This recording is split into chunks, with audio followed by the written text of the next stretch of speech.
but that was one thing that struck me.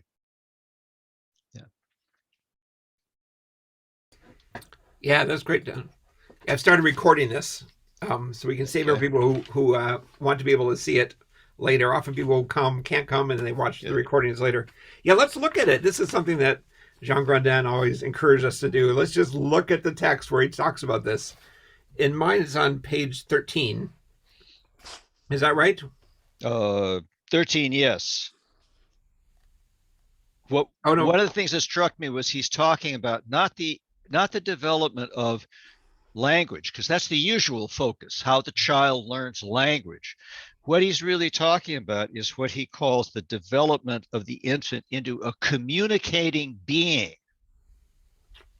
Right. And that idea, a communicating being, I mean, I saw that and I thought, wow, I really trying to figure out what that means and what its depths are is very striking to me. But language is the expression of a communicating being, not just some skill that you have or some capacity you have. It involves a way of being. And I thought he was suggesting that, if I'm understanding. Okay. I think it's on page 12, now that I see this. Do you want to read this section, Don, that you're focusing on? And we can all look it up. I could. German and English. So this is page 12. Let me see if I can find it.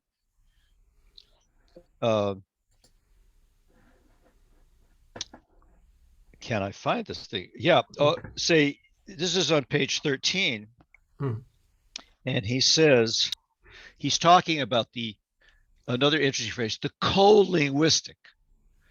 I don't think I've ever seen him say that before or talk about it. And his case is laughing. Laughing is co-linguistic. It is speech in a way, but it's not speech in the usual way, but it is co-linguistic. And there's a border there. There's a boundary between the co-linguistic and the linguistic. And he says, we can see this in children.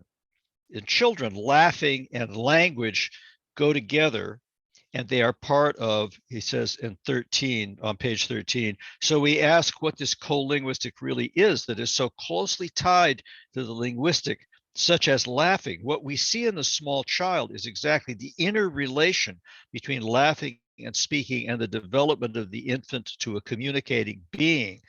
What occurs here? What sort of transition is this from the child being a non-speaking thing to a speaking being? Okay. I'm going to stop because I want to hear Jean. Yeah, we have Cynthia. Is yours on this topic or is it a separate one? It is on this topic. Yes, it is on this topic. Okay. It expands though into what he says in the beginning about humans and non-human animals. I'm really curious about that whole relation. So if you want me to wait, perhaps Jean has something more directly related to Don's. I can follow up. Jean is about children and the co-linguistic and the pre-linguistic. No, for me it was about what does Gadamer want to say in this paper, and how are we to understand the meaning of the title? And out of this, I think we can try to understand what Don and Nancy and Cynthia are asking about, because I think one of the questions that can be raised about the title is that how are we to understand limits? One can understand limits either in this way: there are limits to language and there is something beyond language. Or we could understand limits of language as the outer limits of language itself. You see, I don't think if there were something beyond language in Gadamer's perspective, I think in German you would have to say, as in English probably, die Grenzen der Sprache, the limits of language. But when you say limits of language without an article, Grenzen der Sprache, you're alluding to what is not linguistic in the word sense of language, but still belongs to language. And in this context, Gadamer evokes three types of experiences that are the outer limits of language, and he calls them in German, sorry if some don't understand German, I think he calls them the Vorsprachliche, the Nebensprachliche, and the Übersprachliche.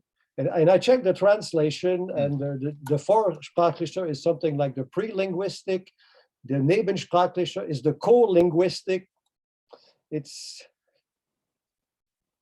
not the best translation, and the Übersprachliche, which would be above language, Lawrence Schmidt translated by the translinguistic. So I say that Gadamer's perspective attempt in this paper is to try to understand these outer limits of language, but that still belong to what he called in Truth and Method Sprachlichkeit, the linguistic element or linguisticality or what have you. And Gadamer always refused, I think, and he alludes to Habermas in this context, in this paper, one or two times.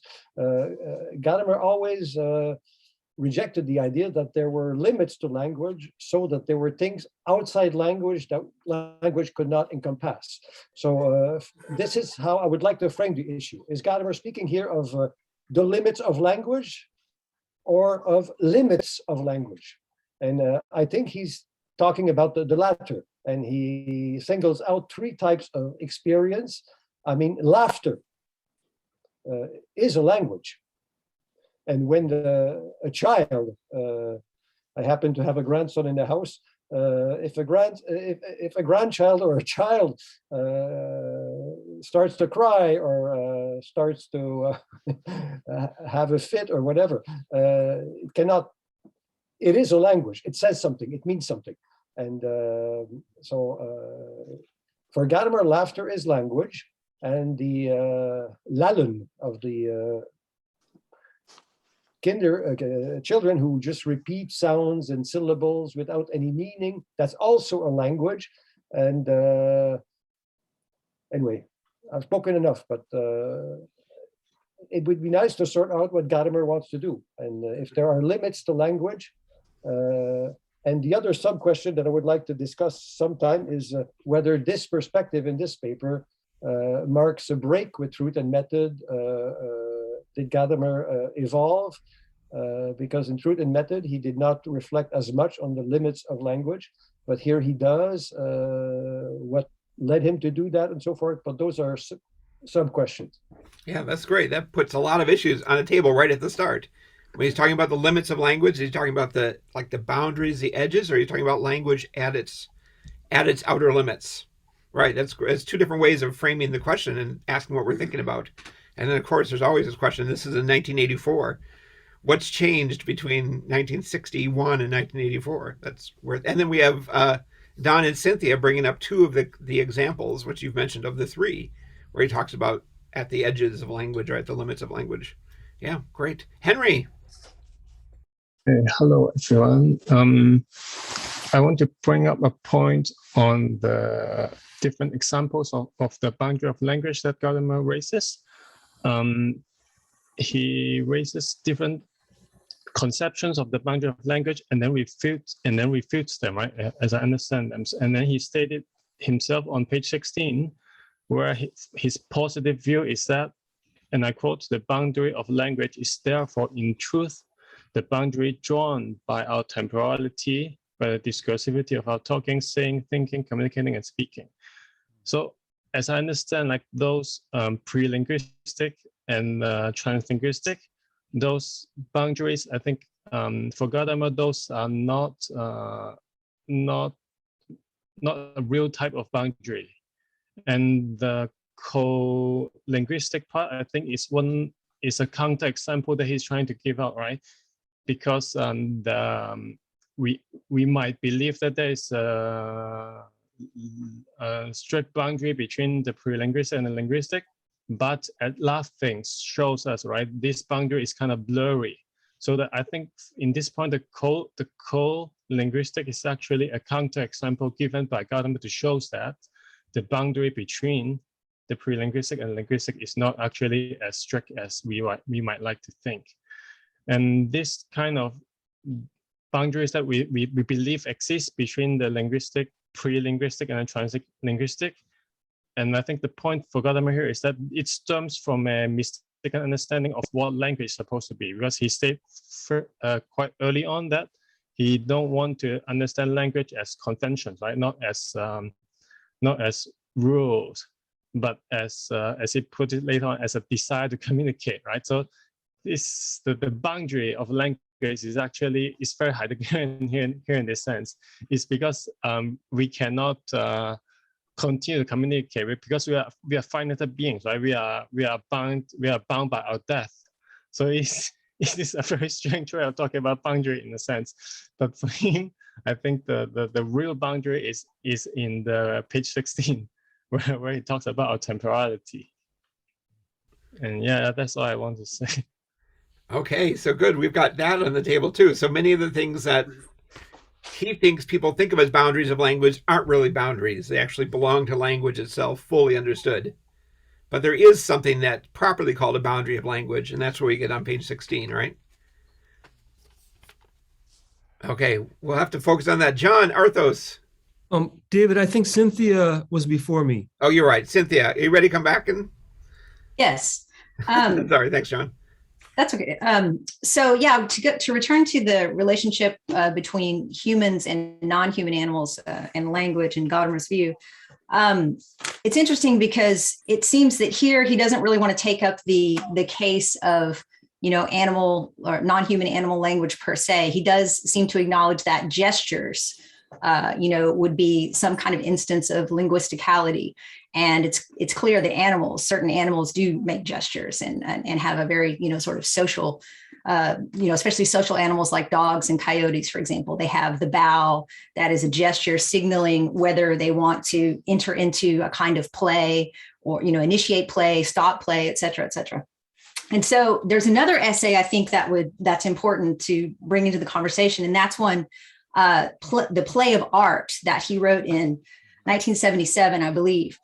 And if it's possible, I just want to read a short paragraph there because I think it's really relevant, because in that essay, he seems a lot more open to animal, non-human animal, language.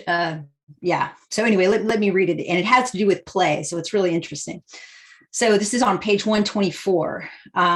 He says, but does this mean that it is only in human culture that the act of play is objectified with the specificity of intended behavior? Play and seriousness seem to be interwoven in a still deeper sense. It is immediately apparent that any form of serious activity is shadowed by the possibility of playful behavior. And here's the more important part. Acting as if seems a particular possibility whenever the activity in question is not simply a case of instinctual behavior, but one that intends, with scare quotes around, intends something. This as if modification is so universal that even the play of animals sometimes seems animated by a touch of freedom, especially when they playfully pretend to attack, to start back in fear, to bite, and so on. And what is the significance of those gestures of submission that can be considered the conclusive end of contests between animals? Here too, in all probability, it is a matter of observing the rules of the game. It is a remarkable fact that no victorious animal will actually continue the attack once the gesture of submission has been made. The execution of the action is here replaced by a symbolic one.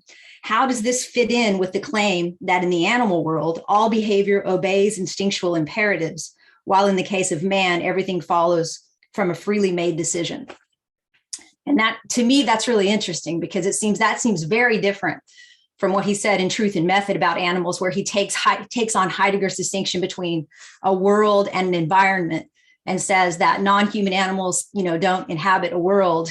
And if we grant that gestures are an instance of linguisticality and other things like that, it seems like you could perhaps there's an opening here for developing the possibility of some kind of, non-human animals inhabiting a world. There's more work to do, but there seems to be an opening. So just wanted to throw that out there. Yeah, great, Cynthia. Right. There's a big question here about animals and the way Don put it in the opening thing about whether animals can have a kind of linguistic being that allows them to enter into kind of communication with us. All right. John, Arthos. Yeah, I wanted to say something else, but I put a link up because they've just come out with this scientific research that shows that 65 species of animals laugh, and they've gone to they've found the parts of the brain that are activated and compared them to human neural interactions and so forth. So this is all, a lot of research on this is changing our picture of, of that relationship. I've learned this the hard way, because my grad students will gang up on me if I try to make these distinctions between humans and animals too clear. But what I wanted to say was more about the issue of boundaries, because there's another possible way to read boundaries of the essay, I think, and it's to me, it sort of reads the structure of the essay, because as you pointed out, David, he turns to boundaries on page 13, where he says we're approaching the question of the boundaries of language. But so to me, it's sort of the essay organized itself by this sort of discussing the capability of human beings through language in the beginning part of the essay, where in particular, he talks about the political ability to find agreement, right? And that's on page 12, at the top of page 12. And he says it in a fairly typically Gadamerian way. He just talks about this sort of this capacity for agreement. And then if you're maybe a bit wary of that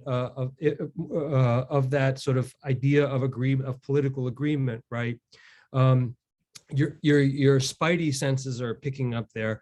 But then what he does in the last half of the essay, or the last part of the essay, is to complicate that and to talk about the ways in which there is no possibility for full agreement. And then he raises the whole issue of translating poetry, which is really the richest part of the and I love the acknowledgement in the latter part, where he's just sort of saying,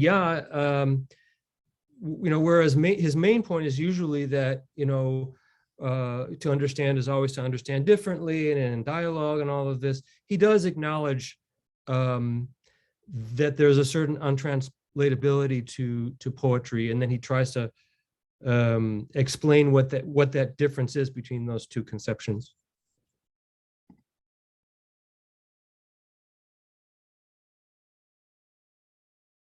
Mute here. Okay, there we go. Yeah, thanks, John. I'm wondering, so yeah, we'll definitely have to get into that poetry section at the end as well. I'm wondering about the laughing section. He acknowledges that animals can be pre-linguistic. And then he says laughing is co-linguistic. Animals don't have that. But does anything really hang on that for him, do you think? I mean, if he knew better, like we know now, that animals laughed, would he just say, oh, okay, well, they can be pre-linguistic and co-linguistic then? I just wonder if there's an important divide there, in the way there seemed to be an important divide in Truth and Method between animals having an environment and humans having a world, where here he might allow animals to have at least those two forms of language, pre-linguistic language and co-linguistic language. Do you have a sense for that, John? Lorenzo has his hands up. Okay, Lorenzo. Oh, he's got applause. Is that your hand? Is that what it is? Yeah, me and technology, Okay. Yeah, it seems to me the operatively interesting point about laughter for him is that it's something like an ironic capacity, a capacity for irony. And so that bespeaks a kind of a capacity for distance on oneself. So the laughter is important, and it's like language in that it's a manifestation of the ability to adopt distance on the present, oneself or whatever. So that's different from the pre-linguistic stuff, I think. Okay, thanks. That helps. Don. Yeah, I think that's very good. When he's speaking about children learning language, he goes back. There's a little example, and he says it's a beginning without beginning. That is, at some point they emerge with language, but you can't really specify the point. And so he uses the word transition. They're transitions. So I think I don't think it would matter if you say animals laugh, then you have one of the features of language, namely distance, as Lorenzo says very well. Okay, and there are others. One of them is articulation. Okay. And another one that's very important is play. That is when the parent or the adult is teaching the child language, the adult knows language, the child doesn't, but a transition takes place and they're already at that point, even though the child doesn't yet have language, they're in a relationship of playing, of interacting, and that already is on the way to dialogue. So he will say that the pre-linguistic is on the way to language. Okay. And I think that's an important way of putting it. Good, great. Mirella. Yes, thank you.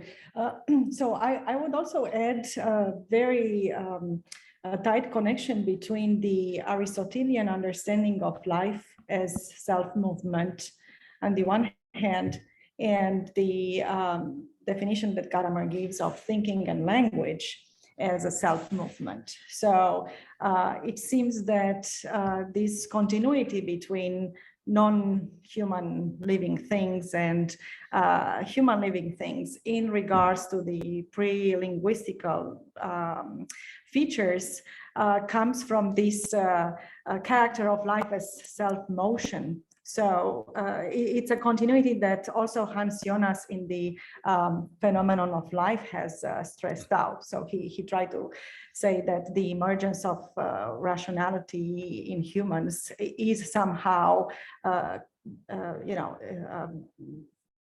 rooted in the self-movement of life as it appears in all living things. So it seems that here the continuity that we see between the full-fledged linguisticality on the one hand and the pre-linguistic features in non-human animals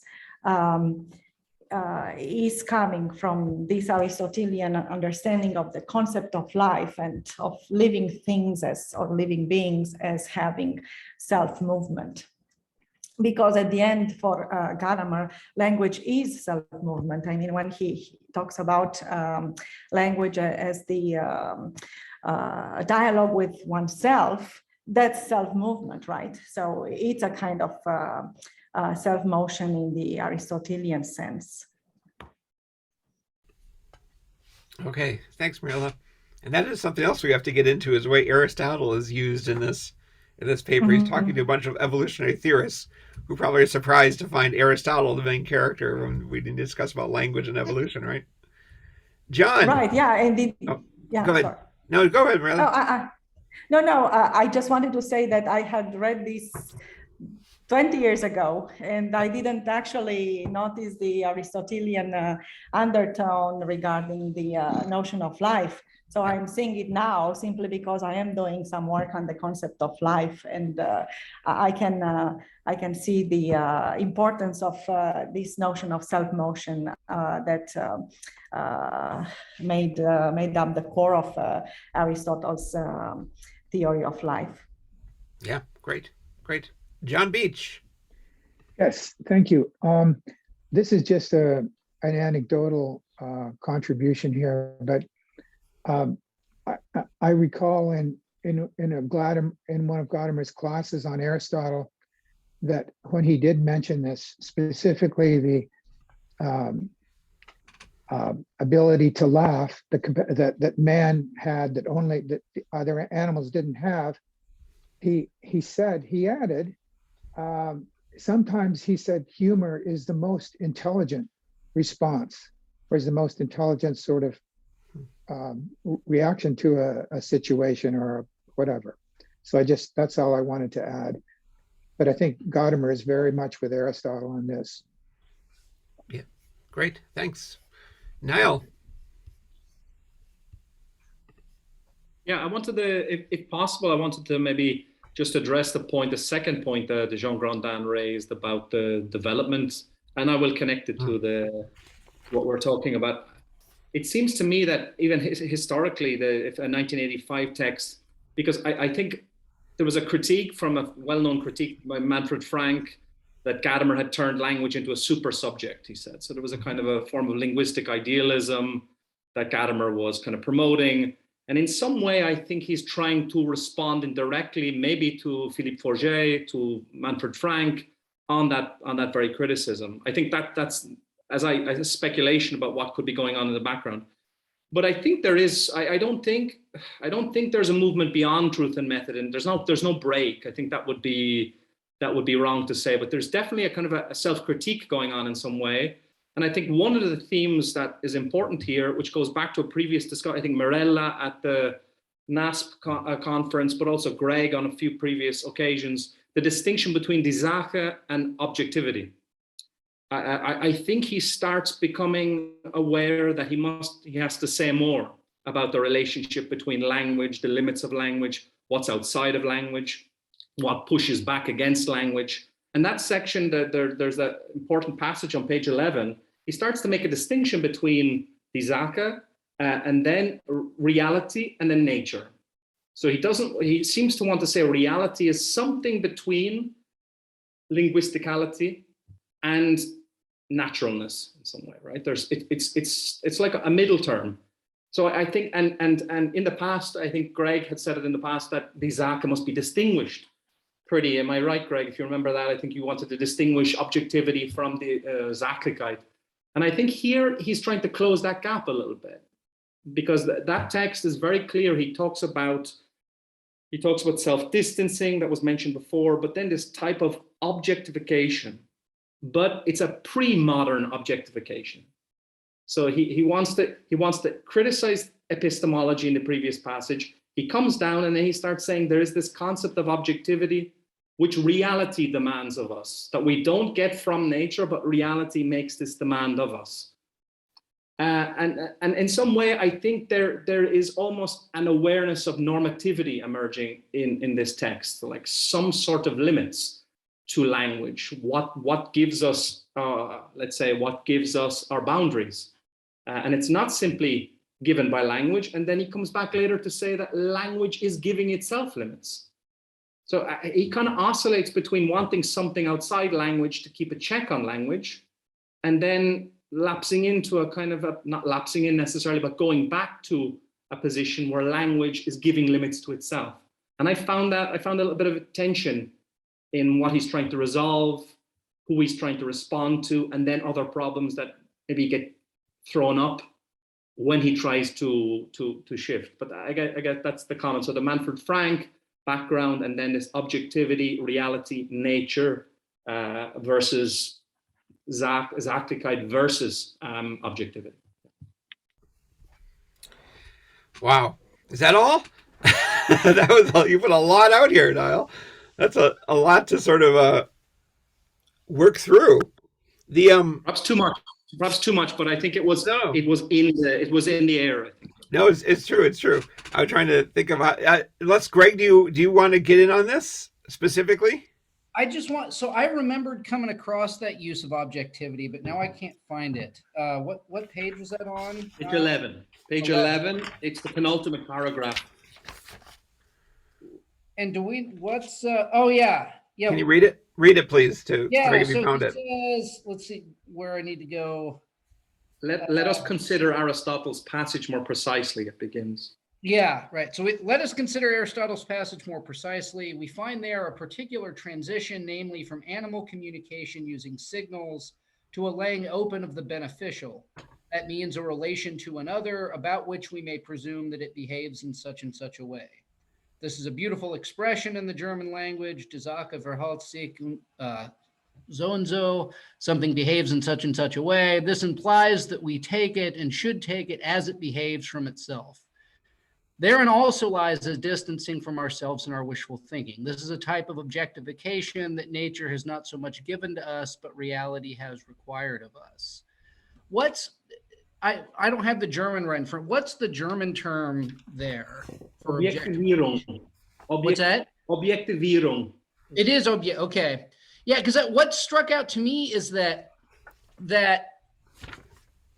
things behave in such and such a way is precisely how he defines Sachlichkeit in method. So I almost wonder if he's not just using the word objectification here to mean what he previously referred to as Sachlichkeit. I mean, I agree. The terminological change suggests otherwise, but the formula he uses to introduce it here again is like almost word for word how he talks about Sachlichkeit and method there. I can dig that up presumably, but it could just be a shift in terminology more than a shift in ideas.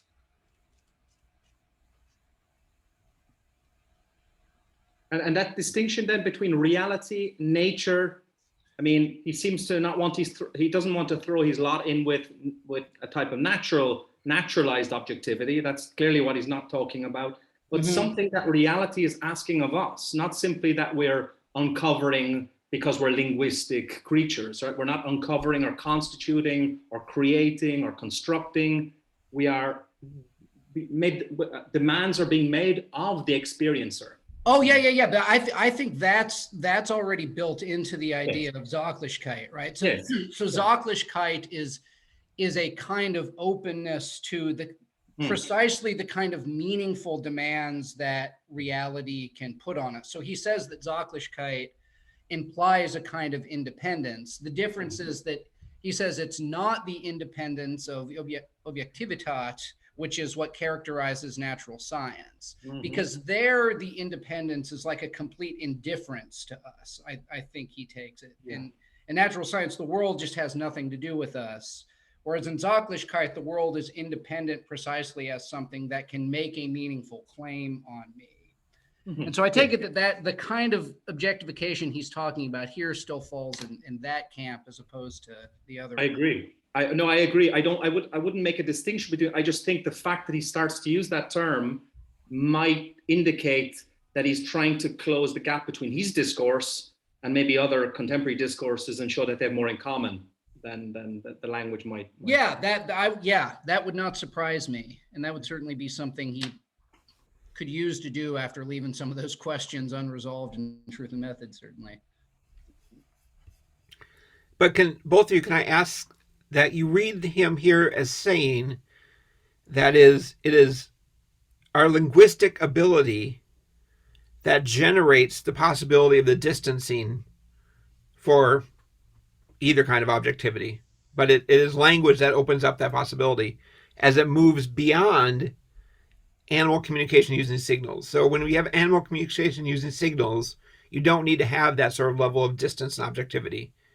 The dog is just growling. But when it goes beyond that, then we also move to a place where we have a kind of distance, a kind of objectivity, and also then where we can have, he says, we can make choices about things that aren't just about our immediate concerns. So we even have a certain sort of distance toward our own freedom over our own choices. Is that fair? Is that what you think he's saying here?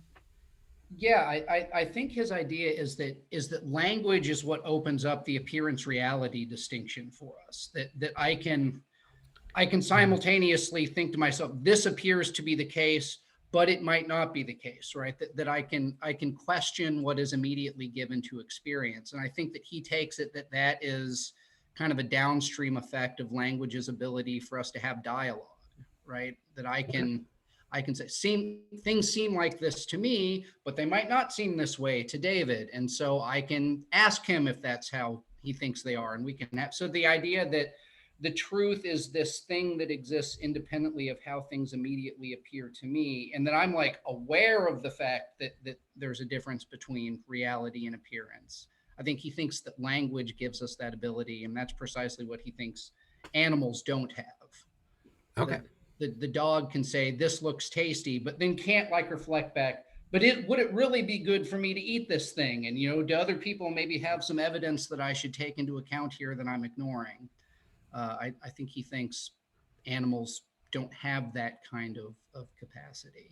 To keep Lorenzo's point out here, Lorenzo pointed out that certain kinds of laughter at least suggest an ironic distance, a certain stepping back from things and taking them in and recognizing humor in them. So if we were to say that animals are capable of laughter, then are we also saying they're capable of a certain kind of stepping back? I think it would imply that, which is why I think it does matter for Gadamer that animals don't laugh here. That's not something that you could just change his view on that and it would leave the rest untouched. I also would say I would want to look at the studies that that John referenced a little bit more to see exactly, okay, what do these scientists that are looking at mean by laughter? If it's just, okay, they make a sound and that sound is triggered by activating a certain part of the brain, to me at least, that is not sufficient for this to count as laughter, because I think laughter has to, precisely involve this kind of ironical dissonance that, oh yeah, things do seem this way, but we know that they're not that way. Yeah. And I'll register myself as skeptical that most animals are capable of that kind of distancing and reflection and responsiveness to norms. Okay, good. Eric, I know you've been very busy in the chats. Do you want to bring some of those issues to this conversation?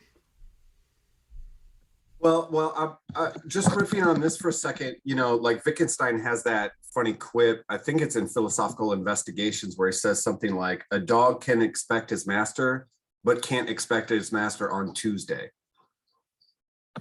So there's a continuum, and I'm not sure that it does matter for Gadamer, but honestly, it doesn't matter for me in my reading of Gadamer. So, but I just wanted to ask genuinely, is that phrase actually beautiful? Like, as a non-native German speaker, I just had to learn German for research, right? Like when native German speakers hear that phrase, they're like, oh, that is such a beautiful phrase. And I mean that question genuinely. Okay, we have some speaking native German speakers here among us. Help us out. Is that, when you read that, do you think, oh yeah, that's a beautiful phrase? Which phrase again? Asking is because it's connected with the prosody and that kind of element, right? Like Die Sache. You want to read the phrase, Eric? Die Sache verhält sich so and so. Yeah, that you just read it. That's good. Okay.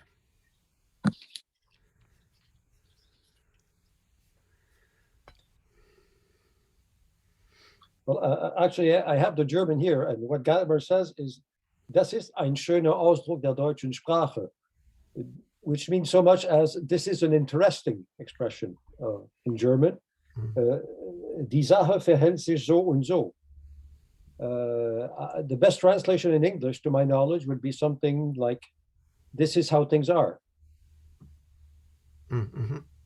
I mean, that's die Sache verhält sich so.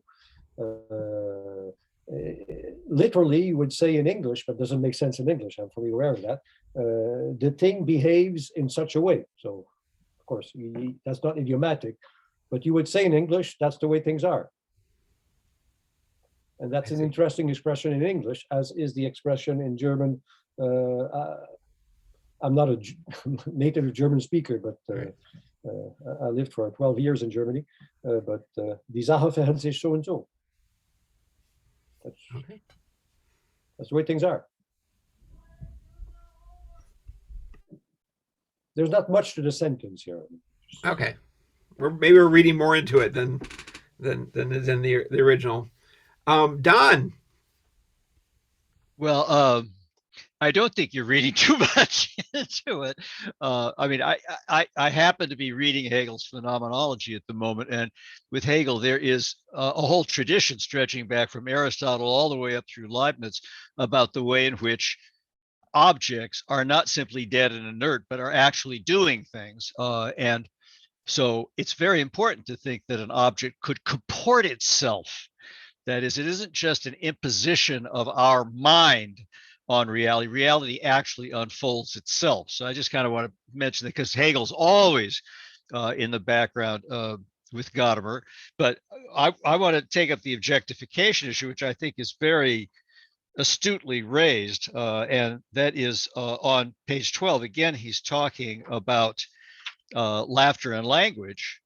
And he's saying that really what happens here, he's talking especially, he uses that metaphor of the army Aristotle's metaphor of the army that sort of stops fleeing and then gradually reforms itself and then takes its stand. The command, the unifying command is back in control. And he says conception, this kind of conception is related to language, as was recognized even in antiquity, and it's connected through what he calls the ability to listen to and extract the characteristically meaningful. A very complicated and rich phrase who's I'm not sure I could unpack it all, but just as you retain something from the stream of appearances, and that ability to retain something from the stream of appearances is the first step, the first presupposition on the way to the universal. Even so, this, what he calls, it's translated here, building of the universal, which is an odd translation, the Bildung vom Allgemeinen, the shaping up of, I mean, that Bildung is a really odd word there. That shaping up of the universal implies, this is the part that kind of interests me, a self-restriction of one's ability to play. It's as though he's saying in the earlier passage that Neil quoted, it's not wish fulfillment. We have to see how things act beyond our wishes, outside our wishes, or we're not really engaging them. And here he's saying there's a self-restriction. This seems to be language creating a boundary for itself, a self-restriction of our ability to play. But then he right away says that self-restriction is not a complete loss of freedom, because that capacity itself can change. When I was a kid, we said whale fishes, but now we know whales are mammals, so we don't say that anymore. We say whales. Okay, so you're not, the restriction of play is not a rigidity, but it is a restriction of play. And he even says we have to give up a lot to be socialized. So that whole passage, I think, is very, very much on what Neil's talking about. He's sort of developing the same idea in a slightly different way later on. Yeah. Okay, thanks. Thanks very much, Don. Cynthia.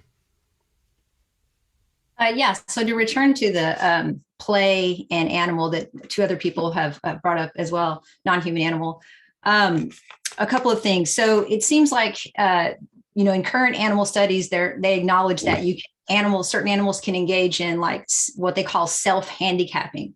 So they can, ones that are more powerful than others. You can see this with dogs as well. We have a partial or a pit bull that's mixed with another breed and a smaller dog. And the pit bull could easily take out the Chiweenie at any moment, but self-handicaps, and that's interesting to me. That suggests a kind of distance. It seems to me that they could, it's not the same kind of like irony, sophistication. I don't want to equate things, but I wonder, actions like that and so the social rules amongst those kinds of animals, where if one animal in play in certain, wolves packs, if one animal hurts the other one too much when they know they're playing, they will actually be kind of ostracized by the pack, that one that does that.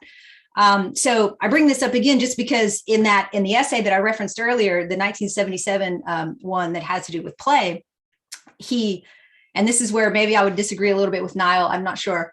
But I don't think there's a sharp break necessarily with truth and method, but I do think there are some really interesting developments, because he says in that essay, the play essay, that really what is the differentiating factor here is, art, the way that the things that happens, with humans' capacity to, engage in art. Because previously in Truth and Method, if I'm remembering correctly, he says, one of the differences between non-human animal play and human play is that humans impose rules. Well, it's clear that, if we go with the wolf and coyote thing, they are imposing, kind of social rules on how play should happen and things like that. But it's art, the kind of freedom that happens in art. But there have been studies there on the Australian peed butcherbird, where it's fascinating. These birds actually improvise. I mean, they have transcriptions of these birds singing duets and improvising, playing off. One will say, give a few notes, and the other will do a variation on that. And so I think that's super fascinating, the idea of a bird improvising, because there you're having to, and they've notated it enough where they can see certain patterns. They've done it like over, weeks and weeks, and these patterns where the birds are playing things that they're keeping in their memory. And then the next time they hear it, they play a little bit of a variation of that same pattern, which is exactly what jazz musicians do when they improvise. So I don't know, that just, it seems to me that there is an opening in what he's saying in some of these later essays that, maybe he's been reading more and he just seems a little bit, maybe he doesn't want to make the break. Maybe there's no need to make some kind of sharp break, but those openings suggest that, not only, I don't know, they just suggest that we have a lot more in common. He even highlights how the phenomenology of play is something that shows this, what humans and animals have, in common, although there are qualitative, differences. So sorry, that was a bit long. No, that's great. Appreciate it. Henry.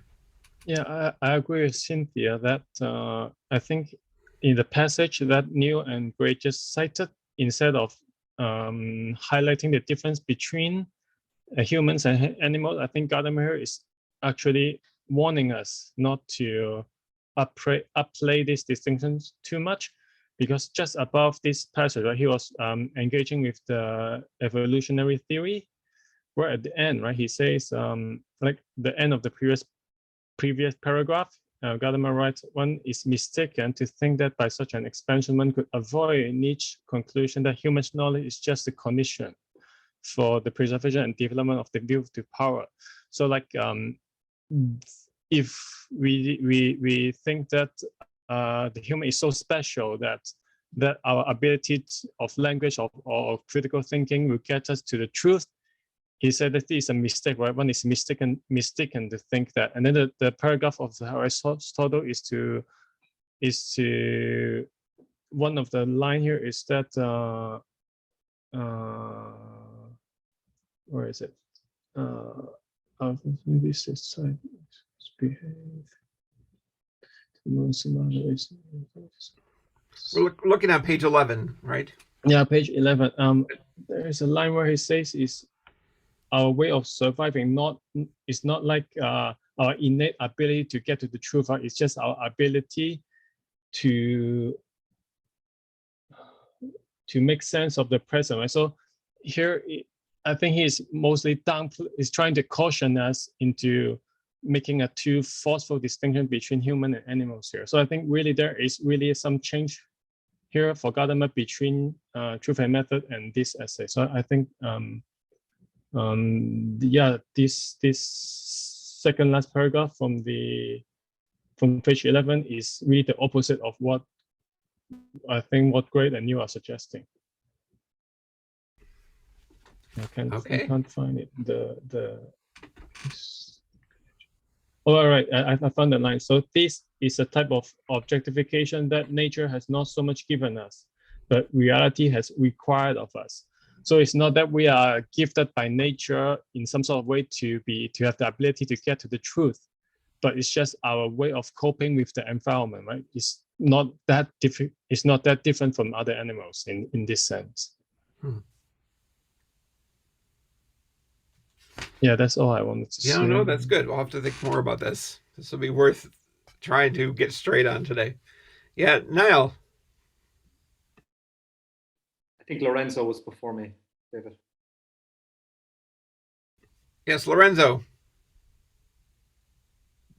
Yeah, I just want to go back to this on page 12, this idea of the self-restriction on one's ability to play. I think as another kind of account of the boundaries of language.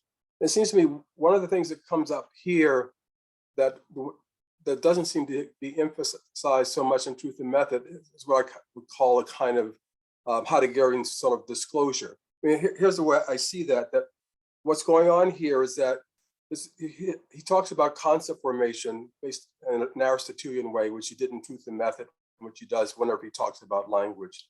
But what we get there is a kind of shared way, a shared world disclosure, let's put it that way. But that shared world disclosure suggests that in order to sort of be in on that, one restricts oneself.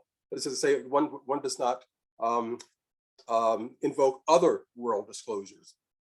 So there's a sense of there being a shared world disclosure, which is kind of a convention, which he talks about a bit later. And what characterizes the genius in the poet is that they invoke another sort of mode of disclosure. So it's almost like the distinction between sort of Wittgenstein and meaning is use, and Heidegger, in the sense of the poets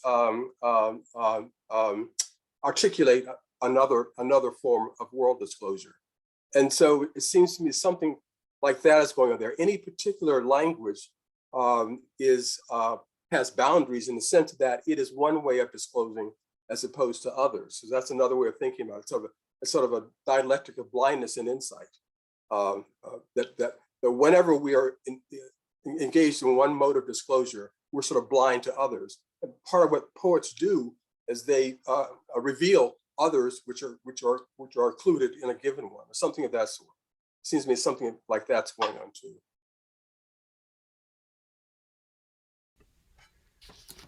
Okay, Niall. Yeah, maybe I can stick with that self-restriction if that's okay, but maybe draw your attention to that. There's a passage I think I'd like to read, if that's okay, on the top of page 13, Page 13, I think, yeah, page 13. It's 355 of the German. So it's after the Val Fischer reference. He says, so language. So in this manner, does everyone see that? So it's kind of 4 or 5 lines down from the top. It says, in this manner, language takes experience into account. So he's talking about language modifying itself. In general, this is a peculiar double directionality of our creative ability. On the one hand, we are able to generalize and symbolize, and that comes to light especially in the wonder of the language of words. And yet this ability to sculpt is locked into limitations that it creates itself. That kind of confused me a little bit, that last move. And then he said, it pupates without ever being able to move its wings again as the butterfly does. Now that's a beautiful line, I think. As far as beautiful lines go, that's nice. So I was hoping to get more from experience pushing back against language, some sort of inner phenomenologist wanting something that checks subjective constitution or something like that. And I don't usually find that in Gadamer. And here he seemed to say, well, language is taking experience into account. But then I was slightly confused as to what he might mean by locked into limitations that it creates itself. So it seems that the limitations are now coming not from without, but from within language. And I didn't know how to fully, tease that one out. Yeah, thanks, Niall. I wondered if it was connected to what he said the very last paragraph, where he talks about there's always the awareness that our language isn't quite doing what we want it to do in conversation. And that has to be the sense in which it's not capturing the experiences I'm trying to capture or express what I'm trying to express. That there seems to be a dissatisfaction built into very use of language that we're always aware of. And we realize this is a problem with our language. Maybe if I was a poet, maybe if I spoke a lot of languages, I'd be able to get closer. Does that sound like the sort of thing you might be talking about? Well, that helps, yeah. I think which is connected to never finding the last word, but always seeking for a better word, but never that better word never being the last word, right? I guess the inexhaustibility or the open-endedness, he says. He seems to define language as boundless in some way, that it's always seeking to exceed itself and to say more without ever reaching a kind of perfect culmination. Right, and still there's that way he says is the unstilled, so always progressing desire for the appropriate word. Still, we're always trying. That's what constitutes a true life and essence of language, but also the recognition that there's more. I don't know if that helps us get close to what you said earlier, if we're on a different topic here. But John Beach. Well, thank you. I would, I like where this is going, where Niall is going with this, but I would like to go back to the topic of the animal. And I think we've been sort of miscontexted a bit, if that's a word. In Gadamer's view, he never interpreted Aristotle as defining man, first of all, and never defining him as an animal with qualifications like Heidegger did.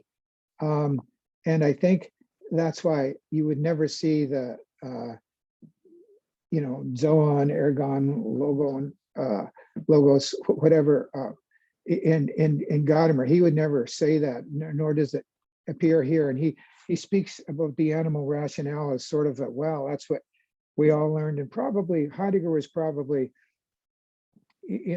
put in that state of mind by his knowledge of medieval and scholasticism and so on. But certainly there's nothing in Aristotle that those three words are in that phrase, and certainly that's not what the phrase in the politics in the Greek sentence doesn't say that at all. He's not a definition of man at all as an animal that has logos. But so I think we have to realize that Gadamer here is he's bringing in instances where Aristotle makes a point of distinguishing things, man from the animal, in various ways that distinguishing, but nowhere does, and I think Hannah Arendt in The Human Condition is very good on that. She says somewhere that, if Heidegger was going to define man, it would have involved nous and not logos, or something like that. Or she said he doesn't, and Heidegger or Aristotle doesn't really give these kinds of definitions that we regard as a definition, even though he has, book Delta of the metaphysics is just full, but they're just differentiations, ways that concepts are, have so many different meanings. So I think we should really, be aware of thinking that Gadamer, tries to find, make, a similarity with the animal. I would think that's my perspective on it. Okay, thanks, John. That's definitely something we have to dig into, is how Aristotle's being used here and works for Gadamer and what he wants to do with Aristotle. Jean Grandin, did you want to get in? Yes, I'll get into this, but perhaps not too much on the Aristotle thing, because Aristotle is mentioned here because he says somewhere in his treatise that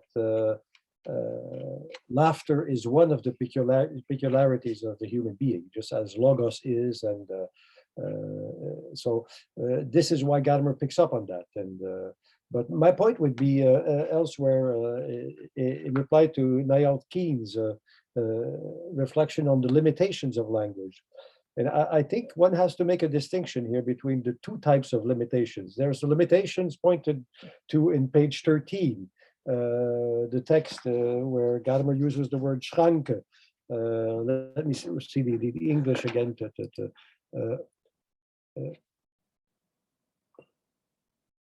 Locked. And yet this ability to sculpt is locked into limitation, Schranken, it creates itself.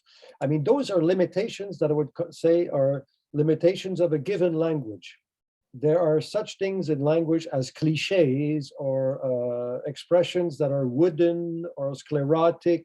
And when we say, I can't find words, we are looking for words. But I think if I understand Gadamer correctly, we can always find better words. We can always find a better expression. And at times it happens in other contexts. In the middle of the night, you come up with a word, with a phrase, or that's what I should have said. That's the word I was looking for, and so forth. So I would say those are punctual limitations of language that can always, in principle, be overcome. But then again, there are the limitations of language Gadamer points out at the very end of his essay. And those, I would say, are almost metaphysical limitations. Language is always limited because we stand before our death, because we are finite. And I think this is very important metaphysical statement on the part of Gadamer, and something that he does not say in such terms in Truth and Method. And I would say the the finale of this text is tremendous. I mean, it's very powerful, and Gadamer, as a rhetorician, knew that you had to keep the best for last. I mean, musicians also know that too. I mean, it's a big punch, and I would say this is not the limitation that I feel with cliches or given expressions, and that can be overcome. Those are limitations that belong to language and human condition, and the human condition as such. And I would say this is another matter altogether. And here things become interesting. Great, thanks. I'd love to turn to those last 2 pages. Henry brought up a quote on 16 with this distinction between sort of functional limitations and metaphysical limitations in mind, to really look and see what he's doing here and discuss here. But first, I want to give Abdullah a chance to join us, because you haven't had a chance to share your thoughts with us yet. Just a quick thought. In the beginning of the text on page 10, we see another use of Aristotle.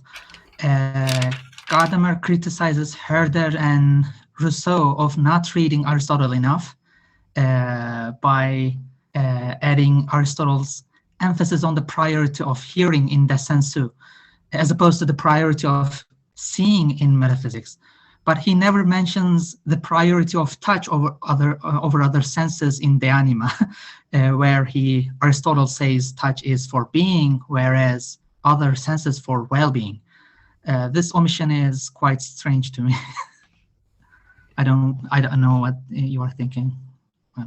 It's strange that Gadamer leaves out, or it's strange that Aristotle says it. You find it a strange claim in Aristotle that touch is about being? No. Gadamer's omission of the sense of touch is, yeah.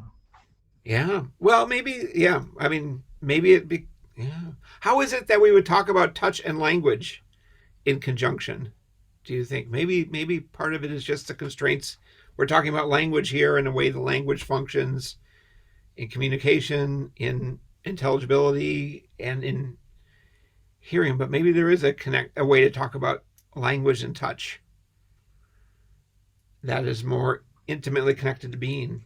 What do you think? Yeah, and he gives another example of using body, the infants using his or her own body. On page 14, he says, play appears to me to be a type of pre-linguistic dialogue. It is already in the play of the infant with its own fingers and movements, and especially in the play that includes others. This also that might imply some embodiment and touch. No, that's a good point. That's good. I like intersubjectivity. I don't know.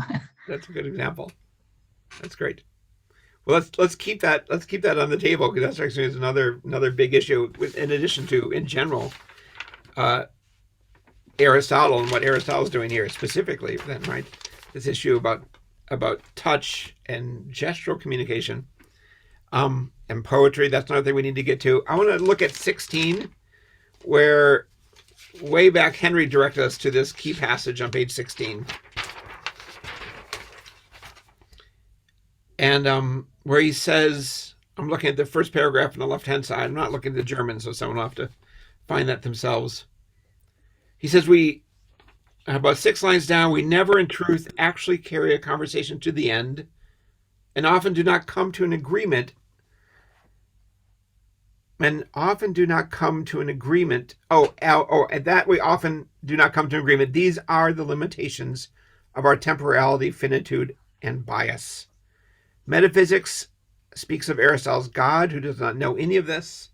And this is the quote that Henry brought up. The boundary of language is therefore, in truth, the boundary drawn by our own temporality, by the discursivity of our talking, saying, thinking, communicating, and speaking. So, is that a boundary that language sets for itself in its functioning? Is it a more metaphysical boundary? I'm wondering how to understand that. Henry, you're the one that brought this up the first time. How to understand that in light of the other things that have been talked about here?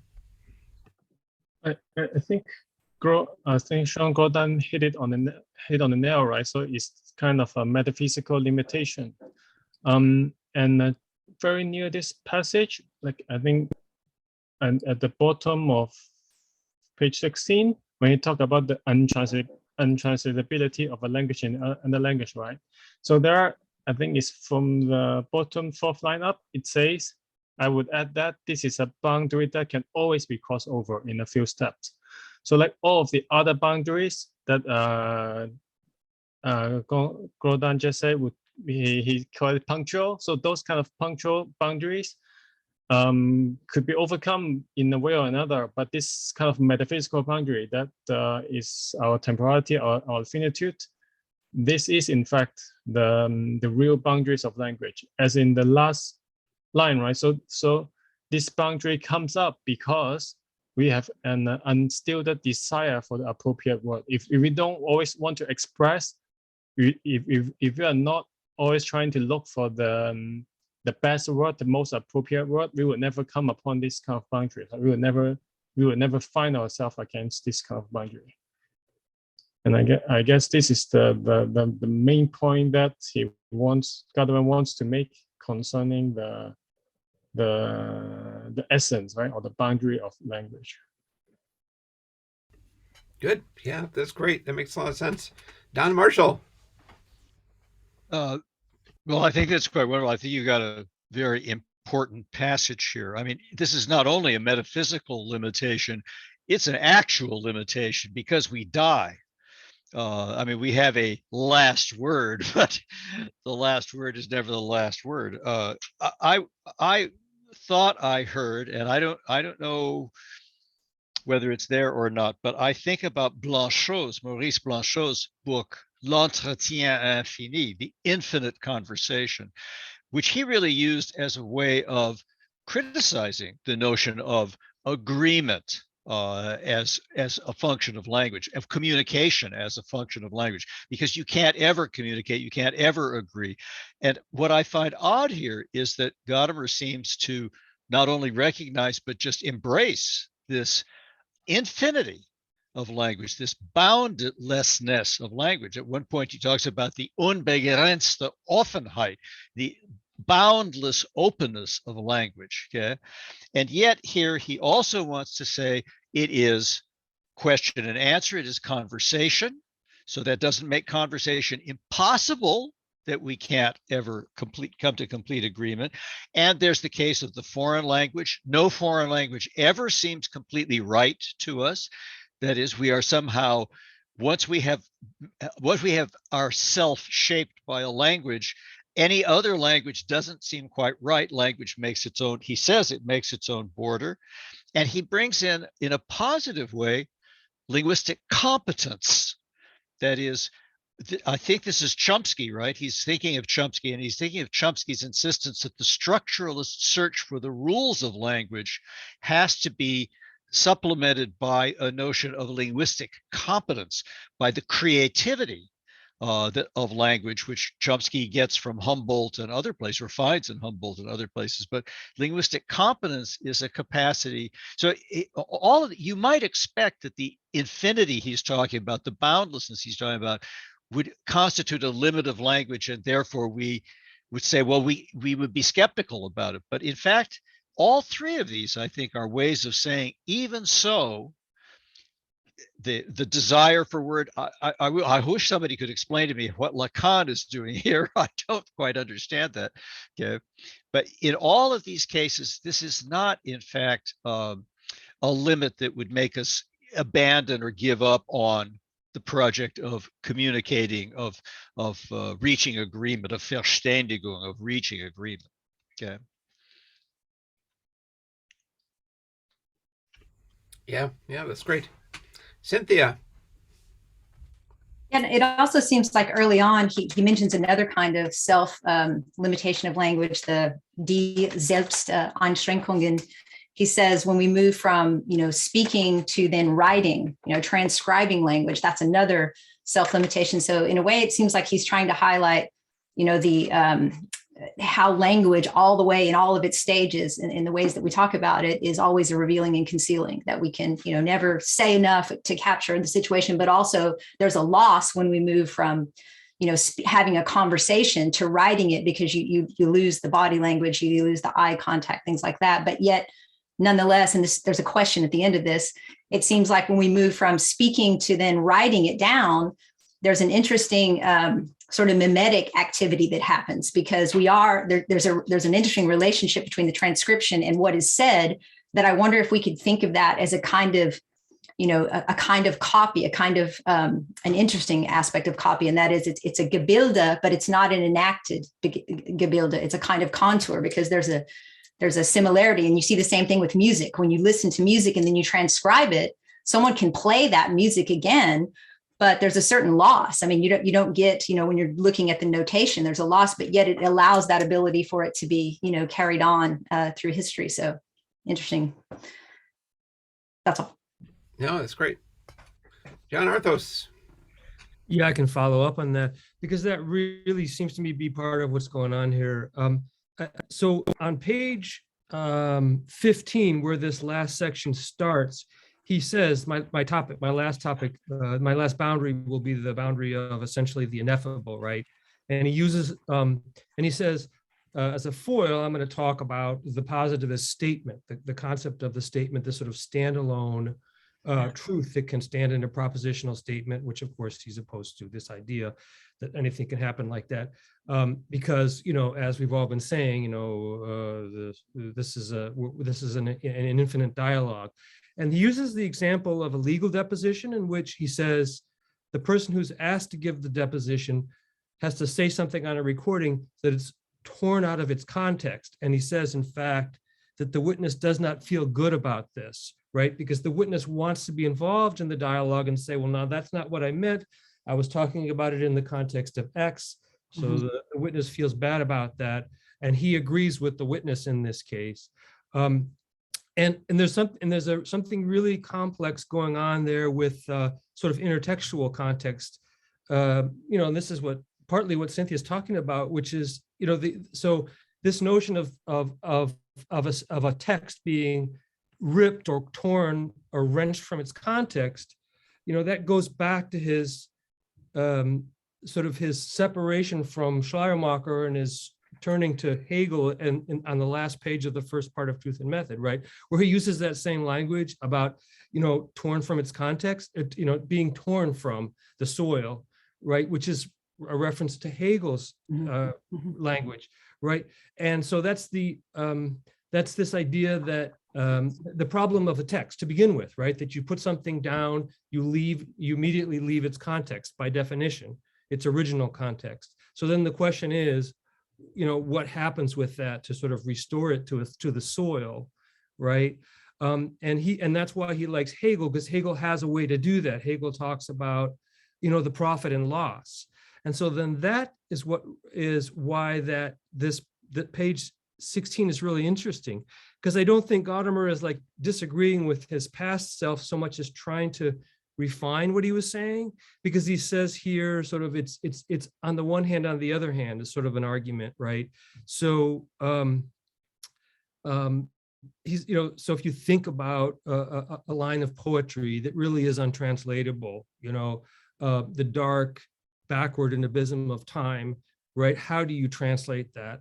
And so I love that he acknowledges you can't translate that, or you can't really translate that, right? But it's untranslatable, right? But then he says, then there's this really interesting language where he says, and this is on the bottom, we must recognize the boundary here. However, I would add that it's a boundary that can always be crossed over a few steps and promises ever greater success. So he speaks in the comparative mode there, right? And so, but what's really, I think you have to go back a couple sentences where he says, there are not so much degrees of translatability from one language into another language as degrees of untranslatability. So maybe that'll get us a little further. Thanks. Greg. Yeah, I was just going to bring up parallel passage from Truth and Method that maybe can shed a little bit of light on what's going on with this idea of infinity here. So this connection between the unsaid and infinity and the critique of the statement, like that kind of cluster of concepts shows up all over the place in Gadamer. And he often brings it together under this heading of occasionality, of the idea that the meaning of any statement is always dependent on the particular occasion in which the statement's used. So here's just the passage from Truth and Method that maybe can shed a little bit of light on what that is. It's a fairly well-known one. So he says, but there's another dialectic of the word, which accords to every word an inner dimension of multiplication. Every word breaks forth as if from a center and is related to a whole through which alone it is a word. Every word causes the whole language to which it belongs to resonate and the whole worldview that underlies it to appear. Thus, every word, as the event of a moment, carries with it the unsaid to which it is related by responding and summoning. The occasionality of human speech is not a casual imperfection of its expressive power. It is rather the logical expression of the living virtuality of speech that brings a totality of meaning into play without being able to express it totally. And so I take it that the idea here is that no expression, right, no proposition, no sentence ever carries its meaning fully within itself. It says something meaningful only by drawing on this larger occasion that can't itself be captured fully in propositional or rule governed terms. So there's always, if we were to pursue this idea of making everything that I want to say explicit, that's in principle impossible, right? Because it's always got to be kind of drawing on something outside of it. And Wittgenstein's got a bunch of good examples of why this is the case. But anyway, I think that's where the infinity comes from. It's that I can never bring the unsaid fully to the said. It's kind of important to its function that it's not expressed. Okay, thanks, Greg. Niall. Yeah, I was afraid I was moving on to a different topic, but Greg finished on that question of the unsaid, so that shoehorn my question in. It seemed that reference to poetry at the end, so poetic language. So he's starting the spectrum again, right, from the pre-linguistic to the Neben to the Über. So we have this kind of trifecta going on, right?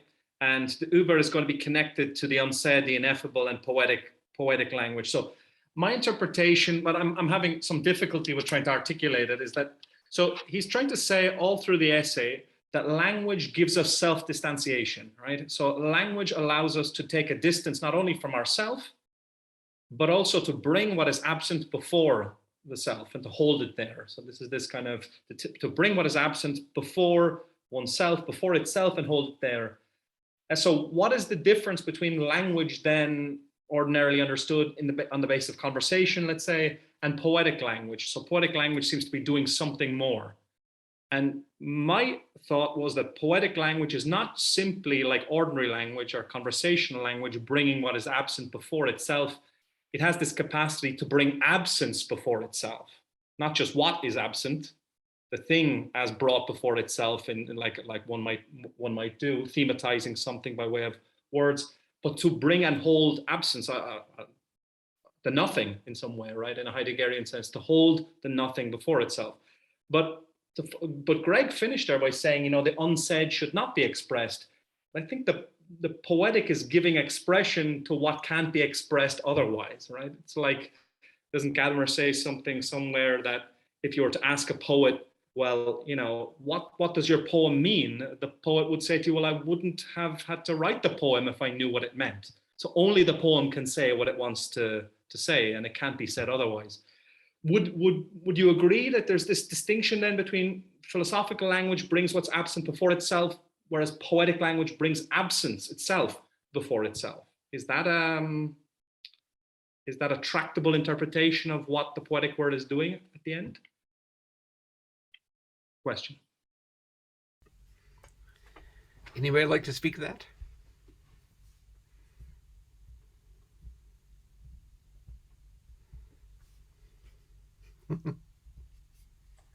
is it possible that we're talking about two different kinds of unsaid?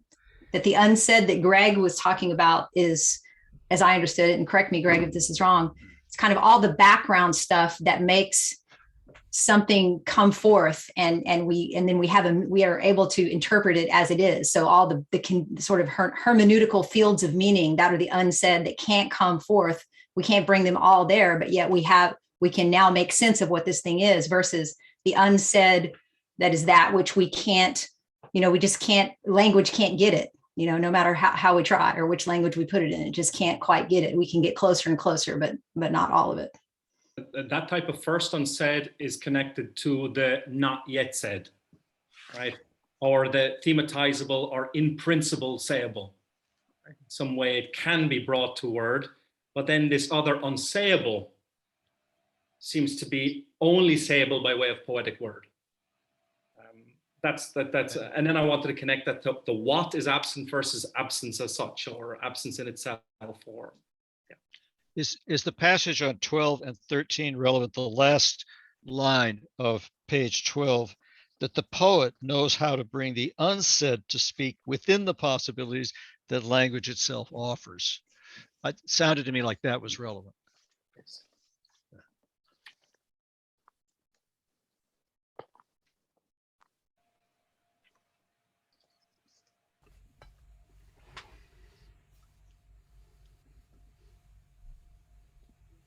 I guess I'll say that's not how I've thought about the power of poetry as showing us the absence at the same time. I've always thought it for Gadamer that the strength of poetry is it shows the words at work doing something that they haven't been able to do otherwise. So you can't put the words aside and just have the meaning, because these words are doing it, and it makes us more conscious about words. So it feels like my instinct would have gone the other way. It makes present what's going on, but maybe in doing so, it shows the limitations of non-poetic speech. That's all I got for you now. I don't know. There's sorry, I know there's other people with their hand up. There is one in the truth of the word. He says the power of poetic language is that it says what it says, and it also says what it doesn't say. So he seems to say poetic language is able to bring both presence and absence before itself, rather than simply, maybe it was too simplified to say simply absence before itself, but to make absence present. Yeah, I like that. Okay, yeah. I just muted myself right as I tried to call people. So Cynthia, you're up next. Sorry, I just forgot to put my hand down on that one. Okay, then Greg. I was just going to say that distinction Niall was just drawing between the not yet said and the the unsayable and principle. Gadamer makes that very distinction right here when he introduces the Übersprachliche, right? So he says, I'd like to name the boundary as the translinguistic, the boundary to the unsaid, and perhaps even the inexpressible. So he draws precisely that distinction. And I think that's a plausible read that, when he's talking about like the legal deposition and the importance of pragmatic context, there he's talking about the unsaid. And that then when he transitions to poetry, he's now at least elliptically getting at the unsayable. So I think there's some textual warrant for that reading. Okay, great. Thanks for finding that. Henry. The way I understood this part about the poetry and the unsaid is kind of similar to what Merleau-Ponty says about the first word, the poet and the first word. So the unsaid is just what has not been said before, right? So it's just a new way of talking about something, a new way of using certain language, a new way of breaking out of the convention. But as if we understand Gadamer as saying that the language of conversation can never be finished, even if the unsaid is said, right? There is still more unsaid to be said. So like I don't think we need a strict distinction between the ineffable and the unsaid. Like there will always be something left to be said. So I don't think this distinction is really important to Gadamer. The poet's role is just that he said something that has never been said before, and right, and there can be newer poets to say something that still haven't been said before. So that's just my way of understanding this passage at the end of page 12. Good. So you want to say that when he's talking about the unsaid, he's really always talking about just the not yet said. Yeah. Andrew, you've been very active in the chat. What are your thoughts? It's the only way I can participate without interrupting all the time. But it's certainly been a lively conversation. I've been trying to figure out a system naturally. And I was thinking along the lines of different axes in light of what Mariella said in terms of, life forms. So I was thinking of the pre-linguistic along a horizontal or linear trajectory, because that's situated with an evolutionary context with animals. You've got the uber or the trans, which is your vertical context, which comes through maybe with the invention of writing, but certainly with just being able to speak independently of a context, i.e. not a signal. So that's our vertical axis. And then you've got the co-linguistic, which in my mind is where they both converge. And they can converge, I think, in poetry, in Heraclitean paradoxes. I was thinking of poetry as well, and maybe play. So this seems to be the zone, the temporal zone, you could say, or the event of being zone, where all these opposites of the horizontal and the vertical converge and mix it up. This is why we get both things happening at the same time. And of course, the co brings depth. So with the linear, you've got, symmetry, you've got proportion, and then you've got depth, so you've got something like a body. And it becomes self-moving because they're all going on at the same time. So self-movement comes from opposites, right? Trying to work together. And that's where the self-propulsion comes. So that's what I wanted to put forward as a possible answer. I think I'm still trying to wrap my mind around all that. Yeah, so now the example has, so it becomes kind of like a matrix or a certain geometrical shape in which you can map different propositions and arguments onto them, and they fit together into 3 dimensions. But I'm not sure, I'd have to work it out more, but certainly that's where I was going with this. Just to let you know. Yeah, no, it's a fascinating way to try to structure everything. John Beach. Yes, apologize for my brain fog today, but which is, I won't go into the reason what's behind it, but I like this very much, this conversation on poetry. And there's one sort of guideline that makes a lot of sense that helps me, is that I use the example of Bob Dylan, who has been quite consistent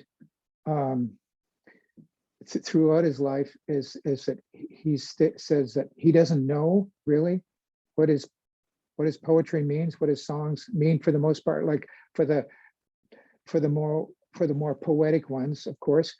And he did win a Nobel Prize in literature, so I think he has a bit of authority there. And I think that the Gadamer, I think poetry is just a different linguistic mode, a different linguistic than sort of than not even apophantic, but just speculative speech. And I think that you can't translate the one into the other. And I think also Gadamer does say that to a certain extent, poetry does speak for itself, is not to be, translated into a different form. And that's why it can never be sort of translated into another language perfectly. But I think that Bob Dylan's example is a good guideline, that just to it can mean something, but the poet himself is not expressing meaning the same way one would when one was engaged in philosophical speech, for example. That's all. So John, can I ask you something? Oh, 2 questions actually. You put some German in the chat about the logos. Do you want to translate that? Okay, that's Greek. Or Greek, I mean Greek, yeah, sorry, of course it's Greek, yeah. Yeah, well, basically, one translation is man alone of the animals possesses logos. So it's, the logos at the beginning, that's in the accusative. And so which it'd be logos alone or whatever, and anthropos, that's the subject, it's the nominative, and has, of the animals. So basically, it's just it's not a definition, but that is the quotation from the selection of the politics that Gadamer quotes here, Aristotle's Politics. Where is it? Politics 1253a9. That's the sentence that people say, oh, Gadamer, or Heidegger, whatever, they're saying that, man is the animal that has logos. That's not what Aristotle said at all. Right. And of course, Gadamer never mentions that. And of course, he kind of, he's saying, okay, the rational animal thing. And yeah, so that was the, Gadamer or Heidegger de-Latinized, when we were young and said it was speech. And a lot of people were already translating as speech, but logos is not something that the way that Aristotle used it or Plato used it, that can even be defined itself. So, okay. Yeah. Good. Thanks. That connects to what you were saying earlier. I had a different question though. When you're talking about poetry and the special function that poetry plays, and other people have talked about this too, Gadamer ends, unsurprisingly, talking about conversation and dialogue and the place of language and dialogue. But I'm wondering about how poetry functions in dialogue. Is there a way in which there is a dialogue with poetry that, if poetry doesn't allow for a prosaic response to it, is the only way to respond to poetry with more poetry, or with just a way of saying, I get it, I see what you're saying? I think so. Yeah. Okay. There we go. It was a yes or no question. Yeah, it's not dialogue, definitely. Yeah. There's no dialectic there at all. John Arthos. Yeah.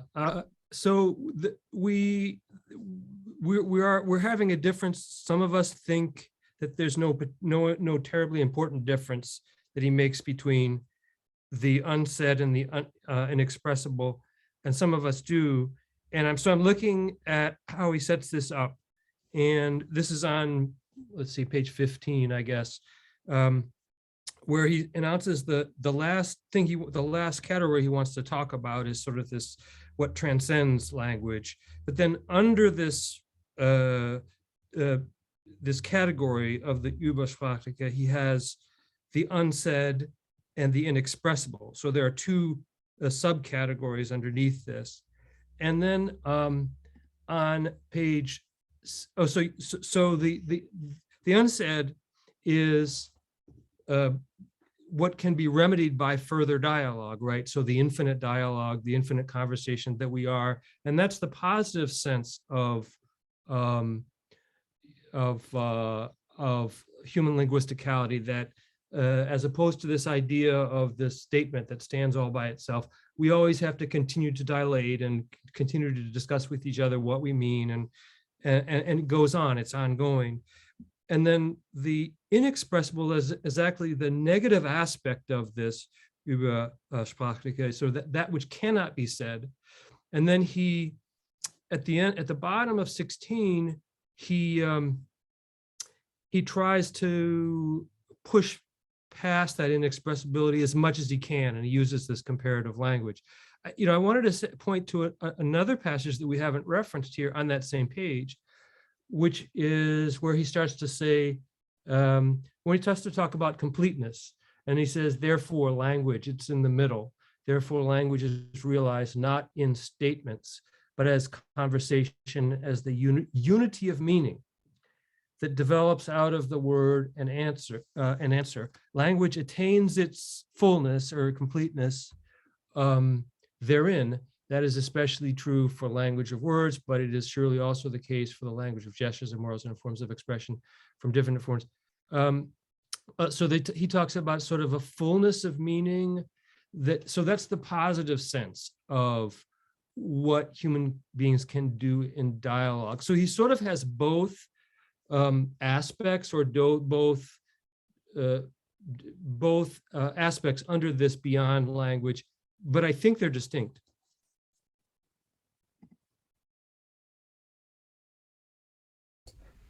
Okay, you want to say that there are two things. There's both the what is not yet said, and also that which is inexpressible.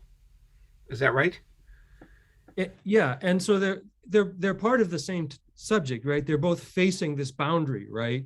And one is this ability that we have to always go beyond this boundary, right? So that's the positive sense. We can go beyond the boundaries of the statement, right?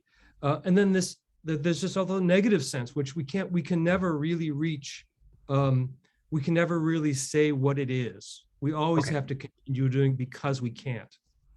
It's not the inexpressible in some ineffable sense and something that's beyond language, beyond words, but simply that there's always a limit to what words can do. And that's the idea. I'll just add one more thing. This is the third time that I've heard him say this wonderful thing he says that that we can know something that God cannot know. He says versions of that. He says one version of that at the end of Truth and Method, where he talks about God doesn't know beauty, right? We do. Right. And he says, so Aristotle's God, who does not know any of this, which is, I mean, I think that's saying the same thing, right? That because we're finite, we have an ability to see something by contrast. Okay, great. Henry. Yeah, actually, I agree with Jonathan on this. And when I was saying that the distinction between the ineffable and the unspoken, I was like mostly referring to the role of the poet. But if we look at the bigger picture about the boundaries of language, right? So exactly, right? The boundary, the ineffable is actually what is beyond the boundary. So like whenever we try to look for the perfect word, we can never find. So that is exactly what's ineffable. So yeah, I think when I said that the distinction is not important, it was just strictly with reference to the poetry. Okay, that helps. That's good. Yeah, Eric. I wanted to riff on what John was saying too, because I think that I have a temptation in myself, and I think others do too, to romanticize the ineffable into like talking about the divine or things like this, where I think about, a different way to approach the ineffable in the literal sense of that which cannot be said, is when that's why he goes to Aristotle at the beginning when he's talking about politics and the sociality that's a component of language or that language embodies that. And I think it was in Truth and Method when he's talking about the three different I-thou relationships to tradition. And he has this phrase where he says, the point is to not understand the other, is to understand what the other says. And so empathy is not, you can understand without empathizing, and you can empathize without understanding, and being someone else in the sense of feeling what they feel or undergoing what they undergo. That is not understanding. That's not linguisticality. That's not that. And so empathy can be one of these ineffable things. It doesn't have to be something infinite or divine or something like this. It can be like just, yeah. Anyway, I just wanted to add that. Yeah. Okay, great. Don, you're next. Oh wait, Lorenzo, it's on this topic. I get the sense, right? Go ahead, Lorenzo. It's a slightly different topic, so okay. Let's finish this. We got a couple of people ahead of you. Yeah, Don, go ahead. Well, I've spoken several times, and William hasn't, so I think we should have him talk. All right, William. I was looking forward to this. I'm going on a slightly different topic, so if you want to finish up what you're doing here, I can wait. Okay, well, I was going to talk about this. I think John has it just right, and our temptation is always to think the unsaid as something, to be mystical about it, or to give it a romantic kind of thing, and I don't think that's quite right. I mean, it is the odd way. If one says, "Well, I just can't say everything," darn it. That's too bad. Or, well, I can't find the exact word here as though there were an exact word, the exact word. And once I find it, I don't have to say anything anymore. All of these are wrong ways to think about language.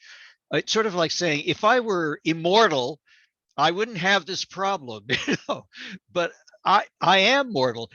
That I am is as mortal. That I speak is as someone, where language cannot speak everything. It doesn't speak everything, and that's not a bad thing. That is the very precondition. That is the very capacity of language. A different way of putting it, he put it once in a wonderful phrase, I thought. It says, euporia, sort of getting it right, and aporia, the problem. They're two sides of the same coin, and he who wants to do without the one will have to do without the other. You can't have insight without having a limit of that insight, without having that insight that's defeating itself. That's the way it works. So don't complain. This is your condition. Embrace it. That is your condition. Don't try to escape it. All of the efforts to escape it lead to problems. Okay. So I'm just trying to follow through on what John says, but I think John is absolutely right about this. So.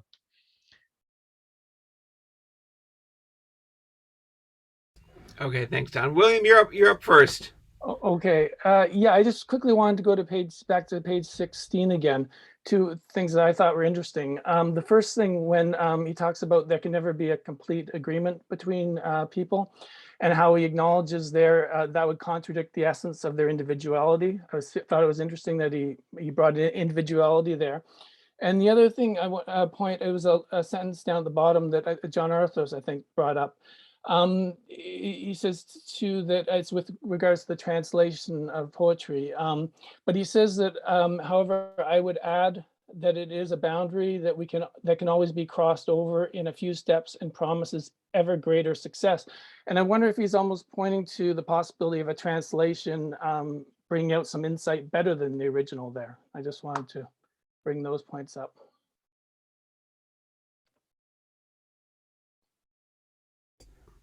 Right, good points. Yeah, that all makes sense. Lorenzo? Yeah, I just wanted to track at least two ways in which Gadamer is using agreement here. It might be of some interest. Oops, I'm sorry. Hold, Lorenzo, I accidentally muted you. Sorry about that. Okay. Okay. Yeah, I just wanted to point out and maybe track the at least two ways in which Gadamer uses the term agreement here. He starts out by talking about referring to Aristotle's account of language as being a matter of communicating in virtue of an agreement. That's the idea. Well, Gadamer sometimes expresses by saying that even if people disagree, that disagreement requires a prior agreement. So that disagreement to be intelligible requires a common language. So that's one way in which the term agreement gets used. And then at the end on page 16, the agreement which he says is never to be completed, sort of the unfinished agreement.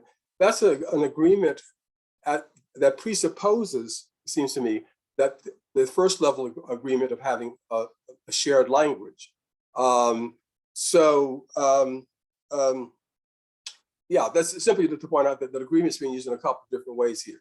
And maybe there's a feedback. I mean, there's the agreement whereby we share a world disclosure.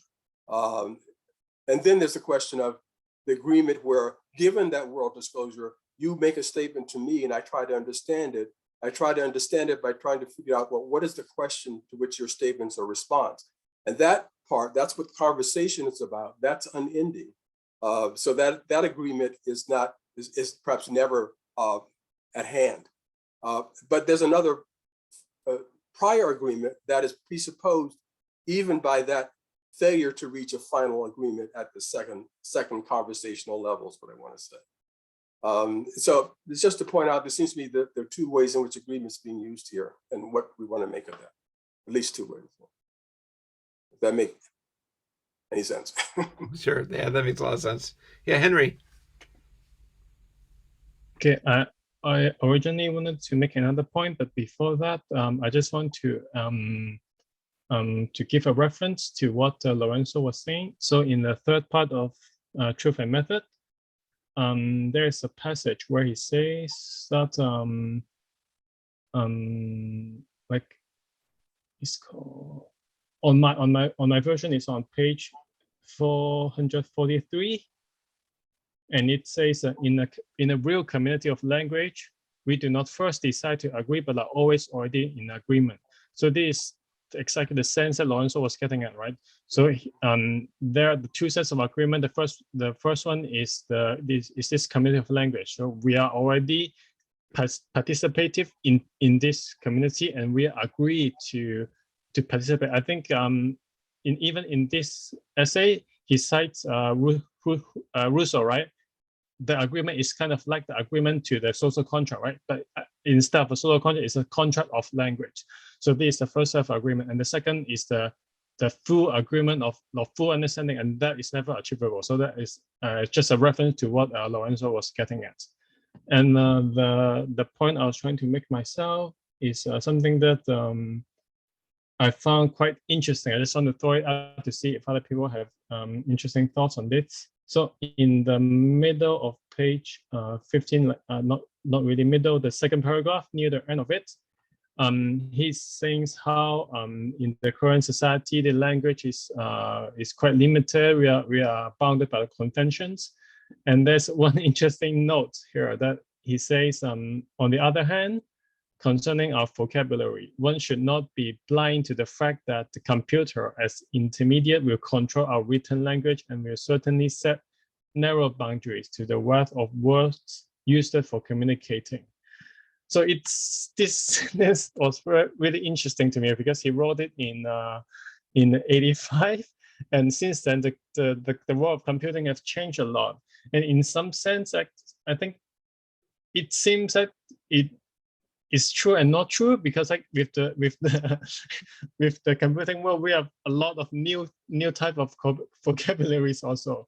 But on the other hand, with the auto correction, it is limiting our vocabularies in another way. So I want to see if other people have thoughts on this.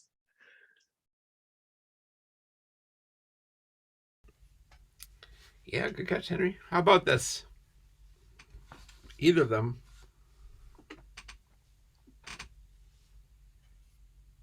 Yes, Eric. You might need to unmute yourself, Eric. I'm looking up the article right now, but there was I've got it here. 2018, there was an article, I don't know, it's on Quartz or something, was on Yahoo News too, that the argument was that emojis actually give us less emotional richness, that the emoji kind of reduction of discourse changes how we even, right? Like when people say LOL, laugh out loud, they're not actually laughing. And so that becomes like a script that replaces the actual experience that we would express. And so like trying to track that and how emojis impact our capacity for emotional. Yeah. Sure. Don?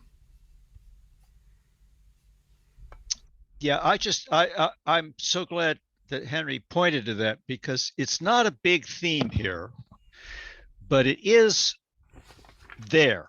And in a way, and I think we see it in other essays that we've read by Gadamer. I don't want to say he's pessimistic. I just think he's very concerned that certain things like language are at risk.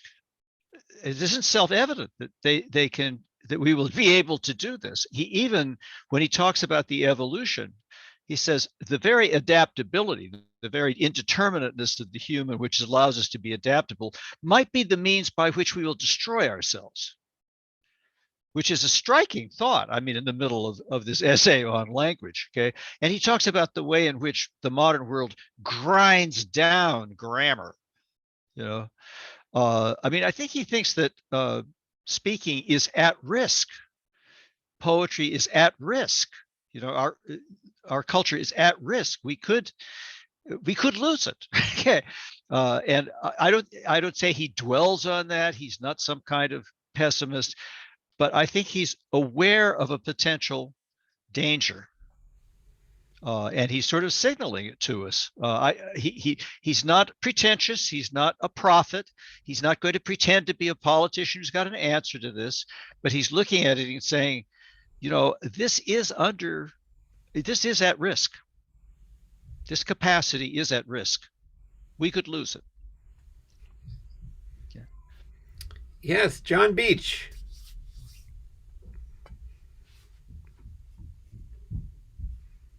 John, you want to get in here? I would like to support what Don just said and totally agree with him. Given many hours I spent alone with Gadamer discussing this very issue, this very question of the end of life on Earth.